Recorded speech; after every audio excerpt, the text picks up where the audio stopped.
По данным Международного союза охраны природы, все виды горилл находятся под угрозой исчезновения. Это происходит из-за вырубки джунглей в Африке и многочисленных браконьеров. Однако есть на планете добрые люди, которые стремятся во что бы то ни стало сохранить исчезающий вид. Один из них Уилка, зоолог из Нидерландов. Особенную радость ученому и его коллегам приносит появление на свет маленьких детенышей горилл, что в последнее время происходит довольно редко. В один прекрасный день Уилка узнал, что горилла по кличке Анджела беременна. Когда через несколько месяцев животное стало вести себя очень странно и даже отказалось от еды, зоолог понял, что роды уже близко. Вскоре горилла стала очень беспокойной, застонала и легла на землю, приготовившись к родам. Ветеринары внимательно наблюдали за питомцем. Они были готовы прийти на помощь животному в любой момент. Центру ухода за животными не хватало финансирования. Но несмотря на это все, его сотрудники были очень преданы своей работе. Многие из них работали сверхурочно и в ночную смену, даже без дополнительной оплаты. Из-за отсутствия специального оборудования сотрудникам пришлось поставить небольшой тент в углу вольера Анджелы. Специалисты расстелили мягкие одеяла, чтобы горилла чувствовала себя комфортнее.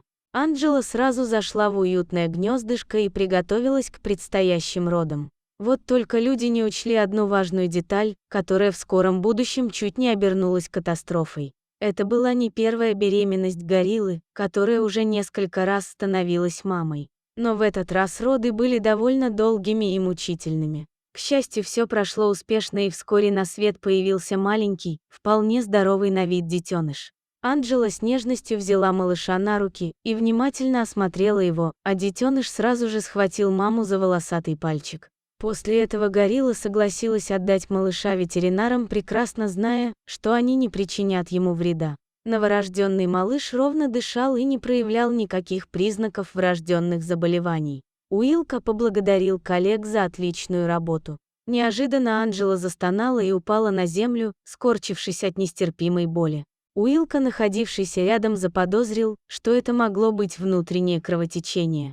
В этот момент мужчина осознал, что они не сделали питомцу УЗИ, и это могло привести к очень печальным последствиям. Ветеринары пытались ввести горилле обезболивающее, но животное никак не хотело даваться в руки людям, а седация в данный момент была слишком рискованной для здоровья Анджелы. В этот момент Уилка внезапно догадался, что дело не в кровотечении, а скорее всего у питомца продолжаются родовые схватки. Ветеринары были удивлены, ведь несмотря на свой опыт они еще никогда не встречали двойняшек у горилл. Специалист оказался прав. Схватки усиливались с каждой минутой.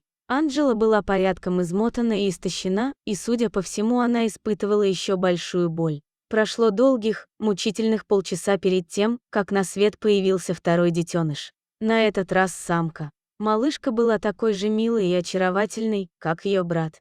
Вот только выглядела она очень слабой. У нее было затрудненное дыхание и признаки хронического обезвоживания. Любая из этих проблем могла представлять серьезную угрозу для животного. Уилка подумал, что если второй детеныш выживет, то это будет настоящим чудом. У Анджелы не было сил, чтобы держать малышку, поэтому ветеринары сразу забрали детеныша в операционную, а взрослое животное без сил свалилось на пол. Второго детеныша немедленно подключили к аппарату подачи кислорода и питательных веществ, которые должны были стабилизировать его состояние. Вот только все это не давало практически никаких результатов, а ветеринары угрюмо молчали, так как если показатели слишком слабой малышки не улучшатся, то ее придется усыпить.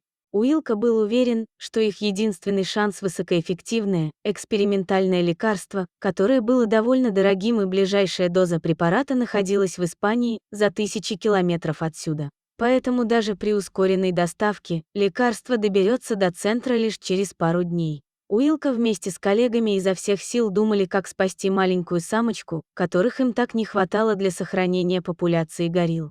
Тем временем Анджела наконец пришла в себя, и немного отдышавшись, горилла осознала, что ей так и не вернули ее второго, новорожденного малыша. Крепко прижав ее братика к груди, Анджела начала сильно стучать по прутьям вольера, стараясь тем самым привлечь внимание людей. Оставшийся ветеринар поспешил выйти из вольера, чтобы не навлечь на себя гнев расстроенной матери. Остальные сотрудники наблюдали за питомцем по камерам наблюдения и с удовольствием отметили, что после тяжелых родов горилла выглядит вполне здоровой. В то же время у второго детеныша замедлилось сердцебиение, а дыхание участилось.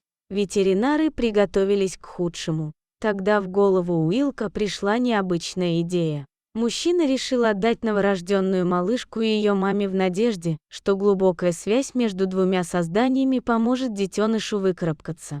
Уилка аккуратно взял малышку на руки и занес в вольер матери горилле. Она тут же подбежала к ней. Мужчина передал детеныша в лапы мамы.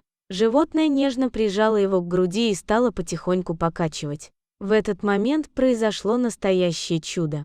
Почувствовав теплые объятия матери, маленькая горилла наконец полностью вытянула свои конечности впервые с момента рождения. Уилка едва не заплакал, наблюдая, как в тело ослабшей малышки возвращается жизнь. Специалист вновь приложил стетоскоп к груди детеныша, сердцебиение которого постепенно приходило в норму. С каждой минутой в руках матери детеныш становился все более активным, а его показатели медленно, но верно стабилизировались. Следующим утром экспериментальный препарат наконец доставили в город. Уилка сразу же получил его и помчался в вольер гориллы. Анджела согласилась отдать своего детеныша доброму человеку, который вскоре вел ему лекарство, которое оказало мощный толчок к его выздоровлению. После всего пережитого, жизнь малышки наконец была вне опасности. Спасибо, дорогой друг, что дослушал до конца. Делись своим мнением в комментариях, а также подписывайся на канал. Впереди еще много интересного.